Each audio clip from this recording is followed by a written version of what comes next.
I've got 15 years of flying experience in a lot of different terrains like the Himalayas, Nepal, India, Pakistan, China. There's just years of experience. You start to figure out how to piece it together. It's nice not to have an expectation. They say in paragliding you need a little bit of luck, but why is it the same pilots who get lucky every single time? Yeah, I always put it down to... To sum it up, if you have to give advice to younger pilots listening out there or anybody who wants to follow your footsteps, why should they do it and how should they do it? Don't do it because you feel pressured to do it. Do it for yourself. And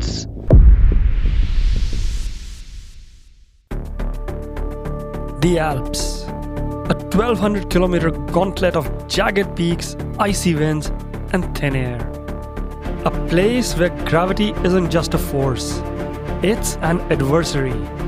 And every 2 years, the Red Bull pits almost 30 of the world's toughest athletes against this merciless terrain in a race dubbed as the hardest adventure race on Earth. No engines, no support crews to fly with you or carry your gear, just legs, wings, and sheer willpower. And this year there's a new name on the list. Shane Tighe, an engineer turned paraglider from down under in Australia, is a man who has traded spreadsheets for speed bars and office chairs for the alpine air. Shane's story isn't one of the usual ones, and I'll tell you why. Imagine training for the Olympics of paragliding in a country with no real mountains. Or let's say grinding through 100-kilometer weekly runs while holding down a day job. This is the reality of a pilot who has spent years defying Australia's flat coastal lines, from flying 300 kilometers cross-country distance from a mere 30-meter dune at a rainbow beach, or even solo camping at 7,000 meters in Pakistan, or most importantly, the podium finish in the grueling X-Pyrenees Challenge. But X-Alps is a whole new beast. And for 12 days, Shane will hike hundreds or sometimes even thousands of vertical meters daily and fly up to 150 kilometers between checkpoints, all while trying to outmaneuver the veterans who have spent lifetimes mastering the alpine thermals. In this episode, we are diving into the mind of a self-made adventurer who is equal parts engineer and an adrenaline junkie, and find out what is the real cost of chasing a dream when you are 16,000 kilometers away from home. Some would call this as just another chat about flying, but I would say this is a masterclass of how a journey full of resilience looks like. Ladies and gentlemen, boys and girls and everyone along with them, welcome back to Paragliding Atlas. I'm your host Aninder Singh, and this is your weekly dose of awesomeness coming to you as planned. So without further ado, let's tune in, and I hope you like it. Shane, what an honor to have you on the show. Welcome to Paragliding Atlas. It's good to be here. I've listened to a few of your podcasts and excited to be invited along. Thank you for your kind words, Shane. Before we dive deep into this, could you please tell me how to say your complete name correctly? Shane Tighe, so it's quite simple. I often get called Tighe, but Tighe is how it's pronounced. That's what I was afraid of, but Tighe seems to be simple enough. Shane, you seem to be in a pretty sunny place right now. Where are you joining us from, and how does life look for you these days? I'm in Chamonix in France. It's quite good. I've come over here mainly because of the mountains and the paragliding, and have basically fallen in love with the area. Trying to stay here as long as possible. So I've got a 1-year French visa at the moment and a little apartment just outside Chamonix. Yeah, it's like playground here for adults. It's beautiful. So you're living the European paragliding dream, is that correct? Yeah, I'm trying to see how long it's sustainable for. Is it expensive, man? Or is life in Australia the same? It's pretty similar, although with Trump in, our Australian dollars just crashed. So everything's just gone up 10 or 15%. And now it's more expensive to be in Europe. All right, Shane, I was just checking out your profile. I just Googled you up because I think you've reached that point in life where people can Google you up and find enough information about you. Is that a good feeling, though? It's interesting to see what comes up, especially when there's other people with the same name. But it's funny Googling yourself. Have you find something undesirable while doing so? Not for me, but there's another Shane Tighe who has some bad reviews. He does hiking guiding. So that's not me if anyone's Googling me. All right, so the important part is to add the keyword paragliding next to Shane Tighe. Yeah, and then you get exactly. the right search results. Interesting. I was saying that I was on the first of the links because probably X-Alps do their SEO pretty well, and landed on the X-Alps page, and they said, "You're a rookie with a lot of promise." That's exciting. Yeah, I beg to disagree, man. Not with a lot of promise part, that I'm 100% sure. I believe you are far from a rookie. So if you allow me to label you as an experienced pilot with a lot of promise, could you please explain the experienced part? How has life looked for you so far in the sport of paragliding, and what have you been up to? So basically, I started flying when I was 19, instantly fell in love with the sport. So I've been flying this is my 15th year, so quite a while. In Australia, I did a lot of coastal flying and then started doing trips to Europe for acro. The main focus was acro paragliding initially and wagga flying on the coast. And then acro doesn't really work in Australia because you can't get much height. So I got into XC and started chasing distance in Australia. Did that for a few years and started to grow bored of the flatland flying and started traveling and discovering mountains. And mountain flying is just amazing. And having the ability to land anywhere and do what you want is pretty rewarding. So I've shifted focus onto cross-country flying, mainly adventure flying, where I don't really chase a number. I just fly to get a nice view and enjoy the scenery. And also hiking. I love walking in the mountains. So being able to join the two together and hike and fly is pretty much amazing. Used to paramotor a fair bit as well in Australia. It was quite good in winter. Our winter there is actually quite warm. It's around 20 degrees and quite stable. So it's perfect paramotoring. So I did that for, I don't know, near 10 years. I just sold my paramotor before coming over to Europe and do a little bit of speed flying here as well. I dabble in basically all disciplines, which makes me quite a well-rounded pilot. Were you more like trying to get airtime whenever, wherever possible kind of a thing? Is that why so much diversification? Yeah, pretty much. It's just all about airtime. And I love being in the sky. It's my happy place. So it's funny, especially in Australia, we'd go out towing, but we'd wake up before sunrise, take off with the paramotors, fly around, land, have breakfast, then start towing for acro. We tow up and do a couple of acro runs. It starts to get thermic. And then you pull out the XC wings and go cross country for the day. And then you land, get the paramotors out again and fly to sunset. So you can fill an entire day, especially with towing. Sunshine Coast was also quite good. It's where I learnt to fly in Queensland, where you could go motoring in the morning, XC in the middle of the day, and then go coastal soaring in the afternoon. So you get lots of hours in a range of different disciplines, which is pretty cool. All nearby home as well, within a half-hour drive. A question comes to my mind. Go on. Just anything to get my feet off the ground. So yeah, anything with wings and strings, I'd try to fly. Wings and strings is what life is all about, my man. I'm able to relate to this so much. A question that comes to my mind right now that I want to ask you, that I should be asking you, is how much energy do you have? Because I would say any aerial activity is a lot of brain work, and when you put in, day out, it sucks a lot out of you. But what I really want to ask is, how much money do you have, bro? How do you do all of this all day long? My job, I was what we call fly in, fly out in Australia. So basically, I'd go to work and work 80-hour weeks for 3 weeks straight. So 12-hour shifts, 7 days a week, 3 weeks straight. And then I get 3 weeks off. In my 3 weeks off, I could do essentially whatever I want. 3 weeks is just enough time to go overseas, especially from Australia. It's a long way. I travelled a fair bit in my time off. And when I got to work, just think about work and get the 3 weeks over and done with, and then back to playing again. Friends call me the Energizer Bunny. There's an Energizer that goes on and on. In my time off, I used to really try to maximize my spare time and just go nonstop all day. Makes sense. That explains the Energizer Bunny. Energy is probably what's going to keep you going in X-Alps as well. Are you sounding a fair warning to your competitors right now? I'd like to think that everyone competing needs a lot of energy. We'll see. No, man, I'm rooting for you. Yeah, fingers crossed. Talking about energy levels, Shane, you said you got into it when you were a teenager. I think 19 is a fairly young age. You have all the time and energy in the world and the motivation as well. And I think 15 years down the lane, if I'm not wrong, that is the timeline that you have flown for. How has your energy levels and motivations changed or evolved? I was very motivated until basically COVID 2020, particularly 2017, 2018. And then in 2019, I broke my back, which slowed me down. In 2017, I took a year off, bought a van in Europe and drove around Europe in the Alps. I chased acro mainly then. So did some acro comps and spent a lot of time in Algenia. My brother, a very good pilot, mainly focused on acro. We flew synchronized acrobatics in comps and placed quite well. We got third in the world in 17.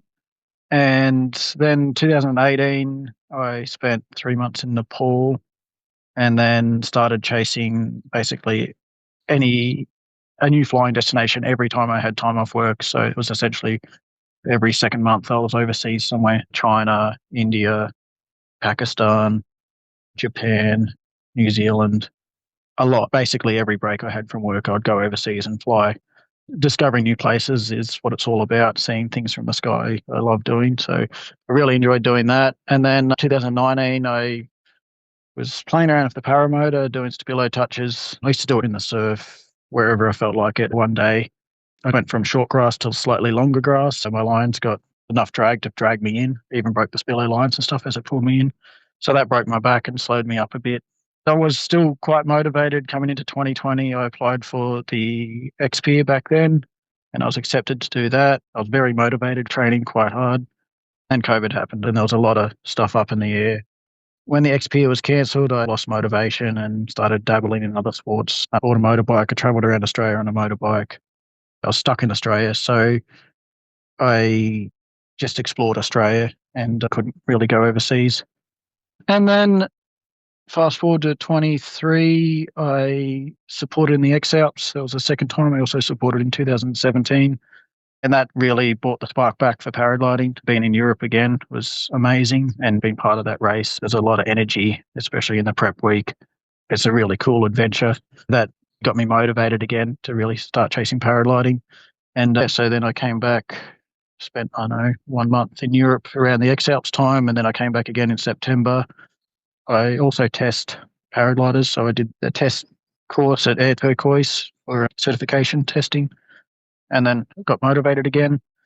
Did the XPIR in 2024, which I did quite well in, which is also really rewarding. You put the time and effort in, and that was my first hike and fly race. To know that I am somewhat competitive is nice. It takes years of dedication to this sport to get to that level, and yeah, it's nice to be rewarded with a result.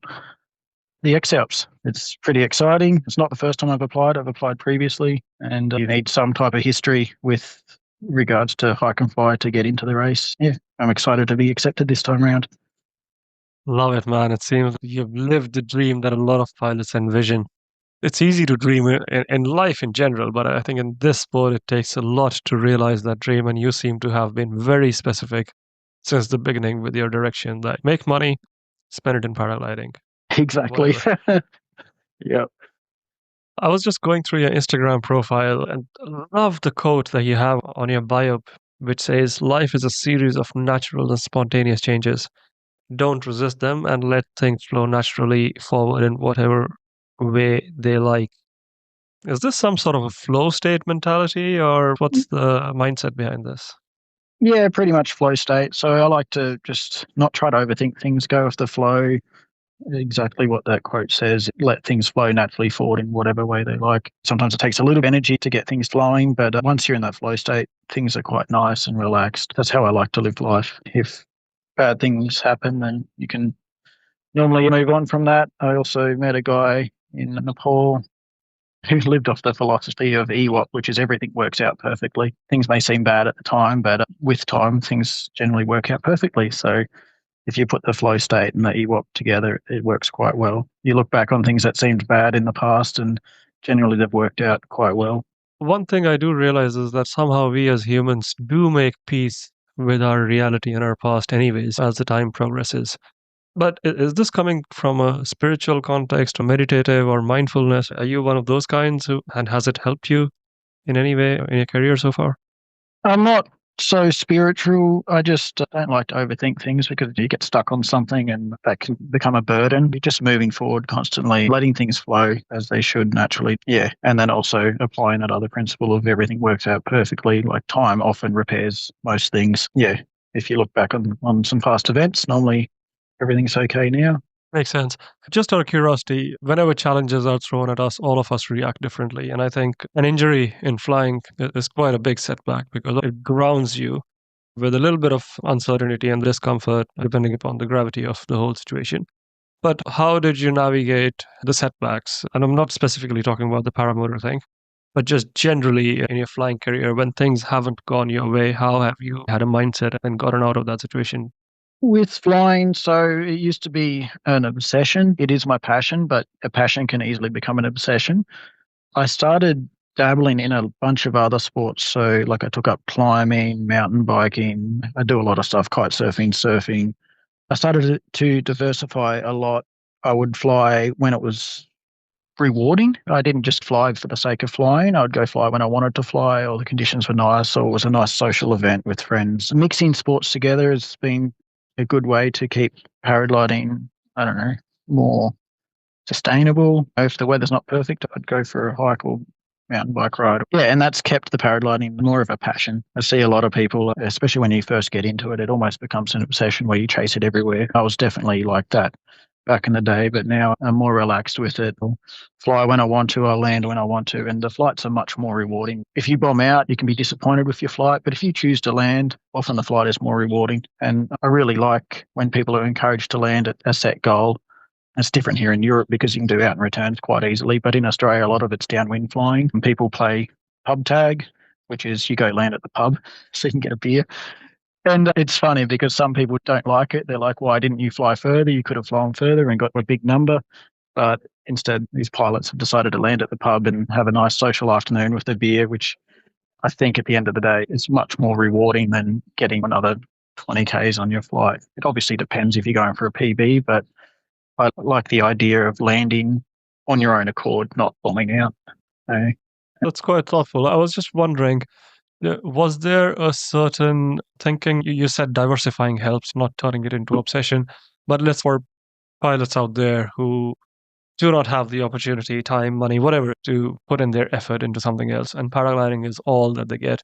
Is there a certain way that you would recommend on how to not chase the big number and be happy with the pub tag mentality instead? time is difficult, especially with paragliding. There's a lot of para waiting and stuff. I'm a morning person, so that helps because I'm happy to get up early and say hike up to the hill or whatever. It's almost a cultural thing. I think it comes down to the club you're in. So like my local club on the Sunshine Coast is very inclusive. They're quite social. So they'll have everyone will go to the pub afterwards or have dinner together or meet up on weekends for other stuff. But if you have a club that encourages chasing numbers or big flights, if you're a beginner, you can often feel left out from that environment. So I think finding that right community is very helpful.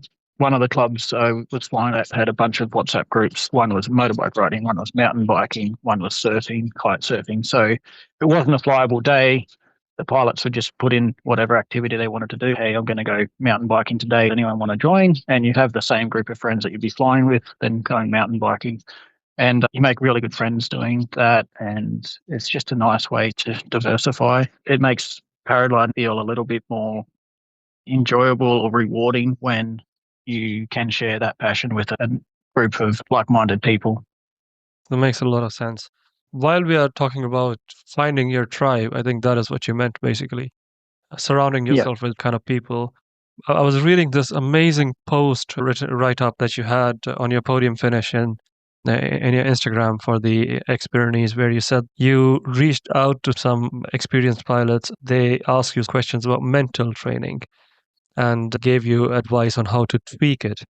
That got me super interested, man. Would you like to talk to our audiences about what were the tweaks and what were the takeaways? How can they apply the same in their flying career? It's actually really difficult. So I asked the pilots who was an X-Alps pilot. He's very good. He's always in the top 5 in Australia and XC as well. The mental coaching is interesting because obviously it's a mindset. I didn't get any specific pointers for it. And I've done a lot of research trying to find ways to think more positively. But basically, their take on it, and these are competitive XC pilots who just chase competitions, was basically fly to win. I don't fly like that. I fly for the enjoyment of it. So if I'm enjoying myself, things flow much nicer. It doesn't feel forced. If you're pushing hard and trying to race, sometimes you'll get out of that nice flow state, and it'll feel like work, not enjoyment. The whole reason we do this is to enjoy ourselves. So I just try to be, once again, surrounded by the right people who give you that nice positive energy and like just help you stay focused in that activity, if it's paragliding or whatever. And yeah, just stay positive. It's hard. Like, I haven't worked specifically on anything as far as flying goes. It just takes time. Mentally, I worked a lot on just staying up, even if it was rough or getting boring. I try to find a positive thing or try to see something pretty in the situation. Yeah, the mental game is a hard one. I've never really nailed it, but I've just tried to stay positive and enjoy the flying. I don't want it to become a task. I want to always enjoy the flying, and that's where the diversity also helps, because if you're not feeling like flying, go do something else. You don't have to go paragliding. Hmm. I love your honesty, man. Thanks for giving out the unfiltered advice in this topic. But Shane, you said the Pyrenees 2024 was 4 years in the making. Can you tell our listeners a little bit about those 4 years? How did the lead up to the event, which eventually saw you take the podium, look? And what was the behind the scenes life for you? Previously, 2020 was a bit of a downer. I was very focused on the XP back then. I'm a much better pilot now, so it's interesting. It would have been interesting to see how I went back then. But yeah, I was quite excited, very motivated for the 2020 race. And then all the uncertainty around it made it hard to stay motivated. Not being able to travel and all the lockdowns and all that fun stuff that COVID brought along with it slowed my paragliding obsession quite a lot. So yeah, I took up other hobbies. I still flew, but just nowhere near as much. And yeah, it wasn't until supporting in the X-Alps in 23 that I really got that motivation back. I think there was that, and also just traveling again, being in another country with mountains for starters, because we really lack mountains in Australia. So yeah, the 2023 X-Alps was a really big driving force. Also had a relationship which ended. That got me back into the mental game of, I like to stay distracted. So, if something's, I don't know, upset me, then I'll go exercise lots or just keep myself entertained. Yeah, so the XP in 24 was a good thing to work towards. And I actually moved about 2,000 kilometers in Australia, partly for work, but also because it actually has mountains and they're small in comparison to Europe, but it's a great training ground for hike and fly races. So I could do a hike and fly every morning. It's a really good community where you meet up with 4 or 5 pilots, you hike up the hill, it's about 400 meters ascent, and then just glide down and go have a coffee. So there's a very nice community, great trail running, mountain biking, everything. Getting involved in a community that likes hike and fly really helped. And then also my housemate there, he's a super motivated guy, very good pilot. I think he was like 6-time Australian champion or something. He gave me some pointers about gear and the mental approach. And yeah, he helped a fair bit with my decisions. And then I basically come to Europe with the mindset that I didn't really want to leave. So I sold all my belongings in Australia, come over, bought a van, and then spent a bit of time in the Pyrenees, not that much, maybe about 2 weeks before the race.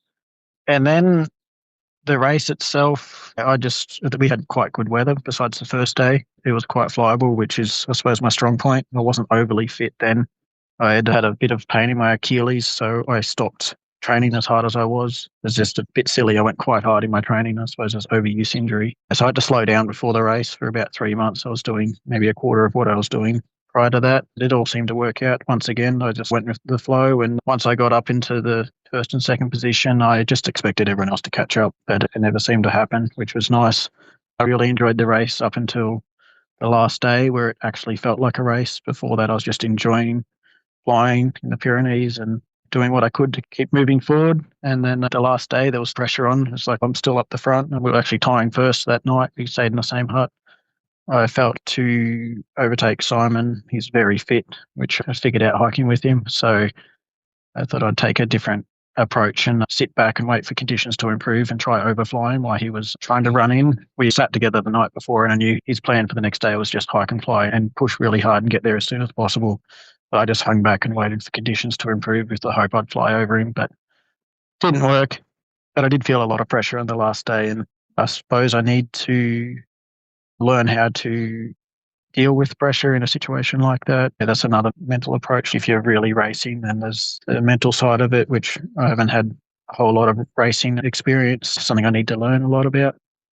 Indeed, I think life is quite a learning experience. So the more you can put your mindset towards learning, the better. Just out of curiosity, Shane, was this the first time you were playing with big names, or have you had exposure to the top pilots in the world before in World Cups or other places like that? I don't do many XC comps, so I could probably count them on one hand. I dabble in Australia every now and again, but the last proper cross-country comp I did was on tandem, so obviously not very competitive. I don't really take the XC comps that seriously. Also, I'm quite light, so my current takeoff weight is under 70 kilos, so I'm flying an extra small wing, which is quite difficult to be competitive in a cross-country comp when you're light. So I prefer the adventure style ones. Like a local club had a waypoint tagging one where basically each waypoint is worth a point. So you're encouraged to find your own way. You can go any line you want as long as you make it back to goal at the end of the day. I did quite well in that one. And then recently the Wanaka Hike and Fly was a similar event where it's just waypoints spread out through the mountains and each one's has a value from 1 to 4. And depending on how difficult they are to get to. And once again, I did quite well in that. I prefer to take my own lines, and I feel like I fly better by myself, but maybe that's because I don't fly gaggles very often. And I haven't really learned that side of it. But I haven't flown with big names, to answer the question. We had a nice, for the 23 X-Alps, because I was supporting, we had a training day of Kriegel at Frutigen. So we met in Frutigen, his hometown, and walked up to Nice and the turn point and flew from there. And I was quite happy to be, there was a bunch of us, I don't know, maybe half a dozen X-Alps pilots and their supporters. And I was quite happy to be the only one in that gaggle to climb out with Kriegel. And then later on in the day, I was flying with him, some big names like Tom Doreladot, Horatio, and I could actually keep up with them. So it was nice to know that I could fly at a competitive, I'm not sure if they were flying fast, but I could stay with them, which was quite nice. But that was the only time I've flown with big names that really counted. But even then, it's not a race. We're just having fun. Yeah. So I think the reason why I asked that question is going into a race like XP, you have quite a lot of expectations from yourself because you've worked towards it, you've been wanting it in your life. Finally reaching the start line when you have all sorts of pilots, rookies, veterans, experienced, non-experienced ones. Can you walk us through how did your action look like? What was your thought process when things actually went into place? You said that you think you fly well by yourself. It's not that big of a gaggle, but still 30, 35 pilots, maybe. I don't know the exact number, but how did things look like when they actually started happening in Xperia for you? I only ever flew with Simon. We were in a couple of climbs together. We were flying together a bit, so on glide together. But besides that, I was basically on my own. And I like that because I'll look at the terrain and take a line based on what I believe would be suitable. And it seemed to work in that race. I had quite low expectations for the race, which comes down to the mental side of it again. Like I should have had expectations. And I didn't even look at the second half of the route. I didn't study it. So after the cross in the middle around Castillon, I hadn't checked out the route at all. This is part of the reason why I didn't really enjoy the last day as well. The last half of the race, I'd never been there before. I barely studied a map. Years prior, back in 2017, I did a bivvy across the Pyrenees. So some of it, not much of it, but some of it was somewhat familiar. But I wasn't really prepared to finish the race. I just expected to go as long as I could, maybe make it halfway. My main goals were have a lot of fun and obviously not hurt myself. Getting in the top 10 wasn't really a goal. It just so happened to be achievable. Yeah, and obviously being, because I had no expectations, getting a podium finish was a massive surprise and really rewarding. But I mainly did the event for myself, to challenge myself in a racing environment and enjoy it. And that's also why I'm doing the X-Alps. I see it as the ultimate race in paragliding and a great way to push yourself both physically, mentally, and obviously your flying skills. So yeah, I'm doing it for myself and with the hope that I'll really enjoy it. I've enjoyed supporting both times. Being the athlete obviously is a lot different, but I love pushing myself physically and mentally. So yeah, super looking forward to it. You almost make it sound too easy, man. Like I did not expect a podium finish, yet you got one, but didn't read the route. You still smashed it. How does this happen? It can't be all luck. You must have put in the work somewhere. I've got 15 years of flying experience in a lot of different terrains like the Himalayas, Nepal, India, Pakistan, China. There's just years of experience. You start to figure out how to piece it together. It's nice not to have an expectation. If I wanted first and I got second or third, then you might be disappointed from that. But if you go in with modest expectations, you can't really be disappointed. Just enjoy it, enjoy the moments, try not to feel the pressure. And as I said, I didn't enjoy the pressure on the last day. You just go in with an attitude to enjoy the race and not feel pressured to perform. I really need to work on that because when there is pressure, I don't enjoy it as much. Okay, let me reframe my question. I think what I meant to ask is, were you prepared well enough? Because when you said that you did not read the route, and of course you have done your homework in 15 years, but still leading up to such a big race of your career, which is not the pinnacle of the sport, but still one of the top ones. So did you think that you had enough preparations, or would you change your strategy if the result wasn't what you achieved last time? I don't think I had enough preparation, but only with regards to checking out the route. I was quite relaxed before the race. We got an Airbnb and chilled out, and there was no stress there at all. Just enjoyed the friends' company. My supporters are really good friends, so we just enjoyed each other's company. It was only at the end of the race I looked back on it and thought, wow, I really should have checked out more of the route. But before the race, I felt prepared enough. Yeah, put me in a good mental space. We also had the rainy day on the start, which really didn't want to run in the rain. But also being day one, I didn't want to push myself. And there was a lot of athletes that just ran on the road all day and ended up with injuries or they're really sore. I didn't push myself physically because I figured you've got to do this for a week. There's no point flogging yourself on day one. So I went in with the slow and steady mentality, and same with my flying. I was flying quite slow. I was just working on staying up all day. I wasn't racing off on bar or anything like that. I barely used speed bar, only when I needed to sink. I just wanted to stay up, not land, and maximize the days in the air, obviously. So, yeah, I don't know. It worked quite well, just going slow and enjoying it as opposed to pushing hard. It depends on the race because it's easy to say when you're at the front, you're not trying to catch up. If I'm behind, I'm sure I'd have a different idea, like looking at other pilots being like, oh, if only I'd done this. And yeah, it's a different mental game if you're at the front of the race and people are following you. It's like effortless winning at the race is what it sounds like. I'm pretty sure there's a lot that has gone in. I'm not taking away any credit from you. But is this karma coming back to you, to simplify it? And I hope I got a lot of good karma there. Maybe. I don't know. On day 2, I think it was, when I basically everyone bombed out and I flew over them. That got me into second position. And then I maintained that throughout the race. I put it down to luck. Everyone was flying the mountains and I was flying the sun. It was quite overcast. So I just flew a straight line through Flatlands, just aiming for the sunny spots.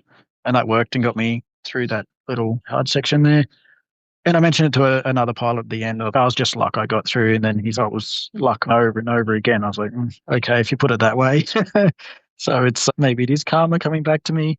But I suppose there is some decision making in there that really helped the outcome. So not being stuck with, I fly Flatlands in Australia, not being focused on flying every mountain or every peak. You can go a different way if you need to. And what I really liked about making my own decisions was like Simon and I would fly together a lot and then we'd just part for half an hour, would take a completely different line and then next minute we're back in the same thermal again. So it was cool to see that you could make a completely different decision and then end up in the same location an hour later, which was, pretty cool to see because you often don't see that in competitions. So once you split for good.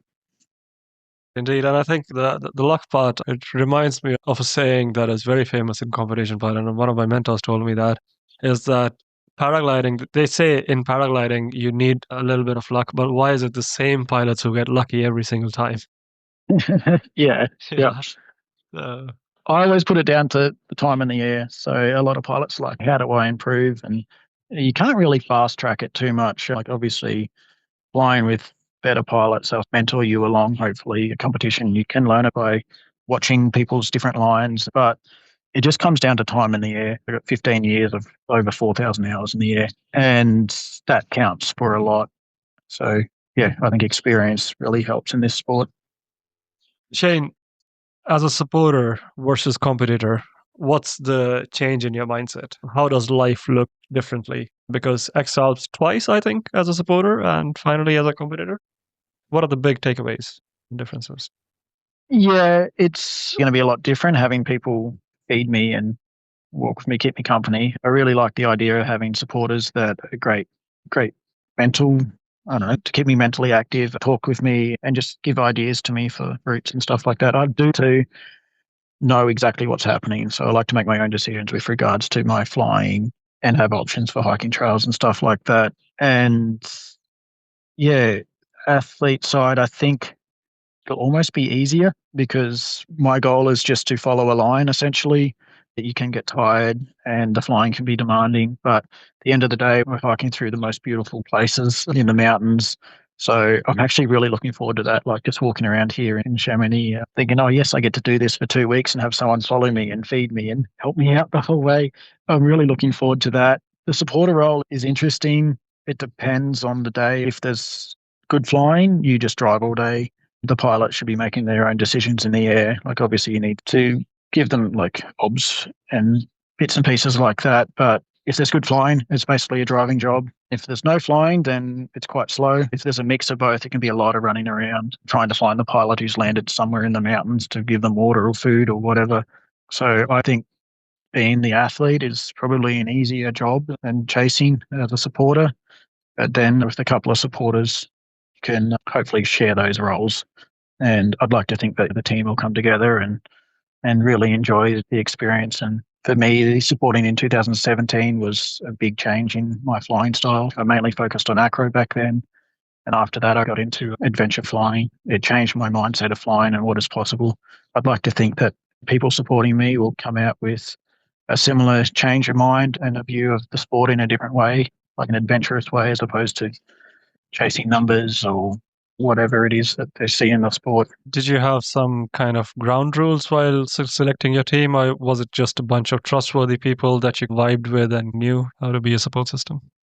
For the X-Pier, good friends, Rich, I supported him in the 23 X-Alps and he'd also done the X-Pier. So he was along, he has the experience, he's good fun to be around, like he's got a good energy.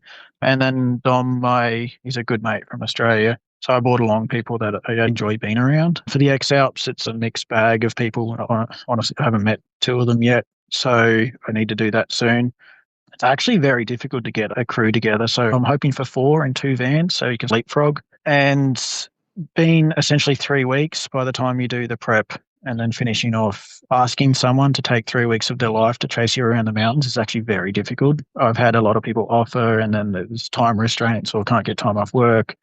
And yeah, so it's been very difficult to find, I don't know, people that I deem competent. Like I'd like people with hike and fly experience, preferably thermal flying, obviously. And if they know the Alps, it's really good because bringing people over from Australia, it's a massive change. All of a sudden, you've got to learn mountain flying. The language is different. All your weather apps, forecasting, everything we need to learn. So it's a massive learning curve coming from somewhere outside of Europe. That's part of the reason why I've based myself here in France, to get my head around the mountains, forecasting. There's a lot of little local meteorology, which you need to fly the area to know about or ask people. I've been using Burn Air, if you've heard of that. It's an amazing tool for learning new valleys. It'll have all the valley systems, the lifting, the sinking air, and they've put the X-Alps airspace, X-Alps route, everything into the app. So while flying around, I can study everything. And that's an amazing tool for someone who hasn't flown the areas. And that's helping me a lot. Yeah, there's just a lot to learn in these mountains, especially 1,200 Ks worth. It really depends on the weather. If the weather's no good, you might fly on a different side of a mountain than what you've checked out. A lot of it might be just figuring it out as you go. At least there's enough athletes, you can see what other people have done. Finding supporters has been surprisingly hard. I've had a few people say you performed well previously. They don't want to do it because they feel like they're not adequate for it. And then I've had other friends that have basically no paragliding experience. So I'll come support you. And it depends. So the people I ask seem hesitant and the people I don't ask are keen. Do you want to put out a public service announcement for if anybody listening to this show wants to still apply for your supporting role? Put a link in the show notes. You can send me a message. I've got a few people trying to work with. The main thing is the timing. It's the 3-week thing. So they're trying to get time off work. And then booking a van, I was really hoping to book it in the supporters' names, but because it's not 100% confirmed, leaving that a bit late. So everything goes up in price. If people are interested, you can send me a message. We might have a team together. It's just not 100% confirmed yet. I think this resonates back to your philosophy of let life be the way it is and everything else will figure it out. Oh, yeah, but unfortunately, people are hard to deal with. Not hard to deal with, but things don't flow so naturally when you add a bunch of people together. It's like herding cats. You get a group of people together, and it does take some organisation. So I really need to put my head down and get things moving forward in that regard. It's part of the planning. I know what you mean, but I think overall, if I look at our talks, you seem to be a lot more prepared than the X-Pyrenees. Is this correct, or should I be correct? Yeah. So I treated the XP more like a stepping stone to get to the X-Alps. The X-Alps was the ultimate goal. So, for example, the van I purchased, I bought it with the idea that I might use this in the X-Alps. And same with the location I'm living here is perfect for paragliding. It's a great way to train for hike and fly races. And I've given myself time to check out the route, basically 2 months. I've been trying to fly part of the route, depending on the weather. There's a lot of snow at the moment, which makes it hard to go hike somewhere or try to make a big crossing when I have to walk out if I land in snow, which I'm not very familiar with being Australian. So I am definitely more prepared. It's just a longer route, so I have to spend a lot more time checking it out. Airspace is obviously a big thing, so trying to study that. Tell us a little bit about, what is it called? The glamour side of X-Alps, man. Because obviously this is told as the pinnacle of paragliding, at least in the hike and fly discipline. And there's a lot of media coverage and attention that you get. How has your Instagram DMs blown up since then? And how has your follower count and everything? Nothing's really changed much yet. In Australia, no one knows what paragliding is, so it means nothing over there. I did have some news interviews and stuff and had a PR lady for our Paragliding Association in Australia facing newspaper articles and news interviews. And it's funny, the questions they ask, like no one really knows what it is. So I got a bit of attention that way, like a couple of magazine articles and stuff, but I don't want to be treated differently. I'm just another person, and so are all the other athletes. We're all people. I'd like to think that I can talk to someone without them thinking, hey, you're an X-Alps pilot. And at the end of the day, it takes time to get here, but I'm sure there's plenty of other people out there who could do it, who just haven't applied. So it's just the people who have applied who have done it. It's just a race, and I'm doing it for myself, not for the glamour. I was actually very surprised in the 23 X-Alps. I was there for the prep week, and how much attention the athletes get. They're doing photo shoots constantly, and it's quite a big deal. But doing the race for myself, if I do well, then I do well. But at the end of the day, it's a personal challenge. Love the humbleness and the class that comes with it in your answer. You're a podcaster's dream, to say the least. To sum it up, if you have to give advice to younger pilots listening out there or anybody who wants to follow your footsteps, why should they do it and how should they do it? Don't do it because you feel pressured to do it. Do it for yourself. And how would you do it? Just get the experience. So obviously flying in mountains is really important. Hike and fly and bivvy flying is actually quite an important one. So I've done not a super huge amount of bivvy, but enough bivvy flying that you're making your own decisions, you're top landing, you're choosing when to take off, where to take off. All those things are really important. It's not just the flying. There's a lot of other decision making that needs to be made. So go bivvy flying, do as much hike and fly as you can, and expose yourself to as many mountains as possible. Yeah. As I said, I've spent a lot of time in the Himalayas, in the Pyrenees, and now somewhat in the Alps. Do it for yourself. Don't do it for the glamour. Just get as much experience as you can. So airtime is pretty much the answer to most questions. I'm a big advocate of ground handling. Being a coastal pilot, we're quite used to flying in wind. We wouldn't go to the site unless there's, say, 20 km an hour of wind. Being comfortable with a bit of wind around is always handy. And being able to launch out of any place is really nice. Yeah, practice your ground handling, especially in wind. The coast is perfect for it because it's laminar. You can play around, figure out what works, and then take that to the mountains where it gets a bit more rowdy and refine those skills to be more specific to mountain environment. Yeah. Thank you for the advice, Shane. Before we wrap up, I almost forgot this topic that I had listed out because I was reading your adventure profile and it said you went on a solo wall biv in the Karakorums, man. That sounds exciting and amazing. Please tell us something about it. Solo wall biv in the wildest landscape must be quite nerve-wracking, to say the least. Yeah, so I wasn't doing much bivvy flying there, only like a night or two out. And Pakistan's pretty amazing. Like I've had my most epic flight there, but it is a lot of work. I actually prefer to fly in the Alps or New Zealand because of the altitude difference. You go there, you need oxygen. It's bloody cold up high, so you need a lot of layers, and everything is harder.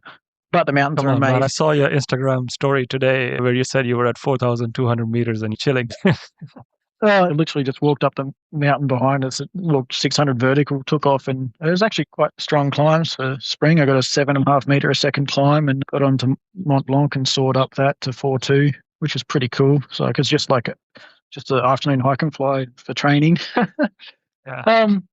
But yeah, Pakistan was really cool. I went there with just the idea of flying around and discovering the landscape. I was there with another pilot, arrived early. We weren't flying together. He was chasing triangles, which he held the Asian record for a while, Jan Tuppy. But I flew alone. Besides one day we shared the sky for maybe an hour. And it was cool. They're big mountains with not many options to land on top of the mountains. So it's not like India where you can find like a nice mountain that's got no trees on it. You can land and camp quite easily. Like there was one flight, which is still to date my most rewarding flight, where I flew for almost 8 hours, but quite remote areas with climbs to 7,000 meters. And basically at the end of the day, you got 8,000 meter peaks in front of you. It's amazing the shadows those things cast. So as soon as the sun starts to get lower, the shadow just accelerates across the ground and blankets every mountain behind it. So you need to be careful of your shadows or just fly the west face.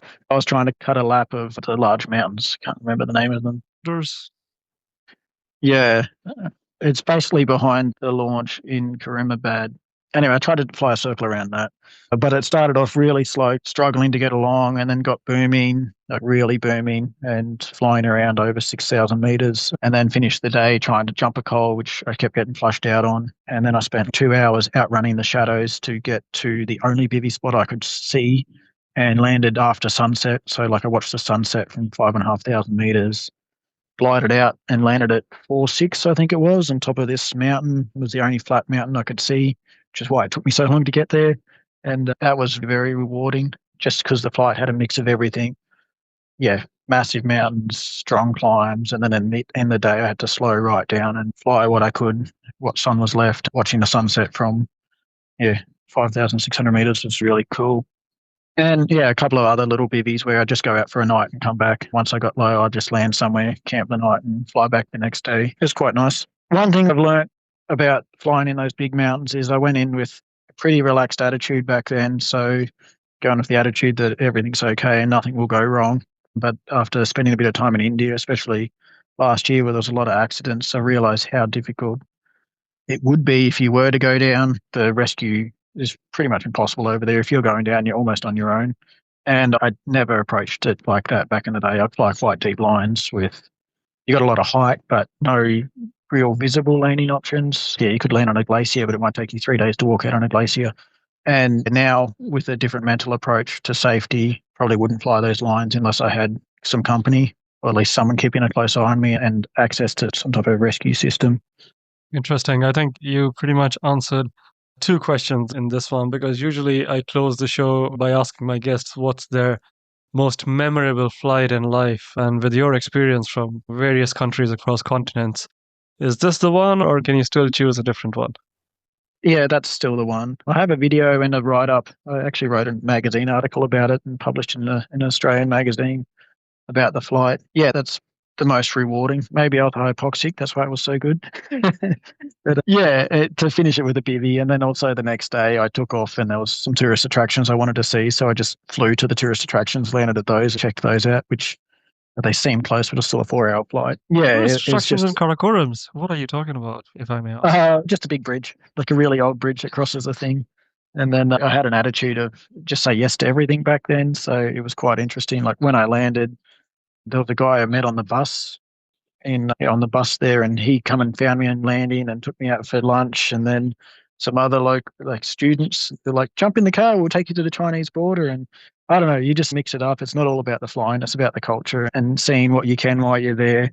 I went to see a bridge, but I got to hang out with some locals and experience a little bit more of their culture. They're super generous there. It's amazing. Before I went, I had friends and family warning me like, oh, Pakistan's not safe. You might get shot there. And I found it one of the most inviting places. Like if especially being solo. If you're out in public, people would bring you in and feed you. They wouldn't take anything for it. You'd buy your meals and not take anything. And it's really nice culture. Obviously, it depends where you are. But yeah, I was really impressed with Pakistan. I can relate to this, man. I had an outlanding of some sorts, not super remote, in Beer a few weeks ago, and yeah, the same thing. You land, the whole village comes around. Who is this guy from the sky? Yeah. To take you to their home and show you all the hospitality. But same in Kenya. I was there earlier, like in February. I could tell you a story about this pilot who goes by the name of Captain Clueless on X-Contest. You might have seen his track logs on one of these daily PG scores. So this guy lands at a place which is 7 hours retrieve from a takeoff spot. That's a And standard retrieve in Kenya Australia. is, oh my, yeah, but you guys have bigger roads and it's still a first world country. Anyway, He figures out, touches the ground, and he's a local celebrity, guy from the sky thing. And the whole lot of taxis come around, and people, it's like, he's mine, he's mine. And finally, he hitches a ride with one of them on a motorbike, because motorbike taxis are pretty common in Africa. He said that by the end of the 7-hour ride, the driver was offering his sister for marriage. 7 hours on a motorbike taxi. That's crazy. It would have been an interesting. Yeah, he said it's not about the flying, it's about the whole immersion in the culture and everything around it. Yeah, I often say that the flight's only half the adventure. The other half is getting home. And Yeah. I love hitchhiking in other countries too. You land somewhere and you throw your thumb out and you meet the nicest people. Yeah, it's so good. Like even the other day we did a 3-day bivvy in Switzerland, landed in a paddock, and next minute we're invited into the house, beer for sunset. He made us dinner. Like we went for 3 days and I didn't even pull the tent out. Yeah, always What a managed to life. get a hut or invited into a house. It was amazing. So half I the love adventure it, has been man. on the ground. Amazing. I think this is what the beauty of paragliding is all about, and love your mentality around it, which is let life come as it is, and it will turn out to be beautiful. Yeah. Is there anything that you might want to share that we might have missed out on unintentionally, or should we save it for after the race when you come back with renewed experience? Oh yeah, can do if you want me back. See how I go, and yeah, I'm really looking forward to it. Getting to follow a black line for 2 weeks straight is going to be pretty exciting, and doing the two things that I absolutely love. Hiking in the mountains is stunning, and flying in the mountains is also stunning. It's the best way to see the world. A little bit of a slower pace. Yeah, so I'm just looking forward to seeing everything, and you get to go through all these amazing little villages that you'd never normally go into. I'm excited. Indeed, Shane, and I think from all of us at Paragliding Atlas here, I can definitely wish you all the very luck. And along with that, I would love to make a public service announcement to all our listeners out here. If they have loved the content that has come their way so far, don't forget to head over to Shane's Instagram, which will be in the show notes below. And there's a link for GoFundMe where you fuel his adventures and all the positivity that he brings in the world. Go do your own bit in making his dream a reality, and you'll see more magic being poured out in the world of paragliding. Yeah, awesome. Thank you, and thanks for having me on the show. It's been a great chat. Good luck, man, and can't wait to have you back. Yeah, awesome. Thank you.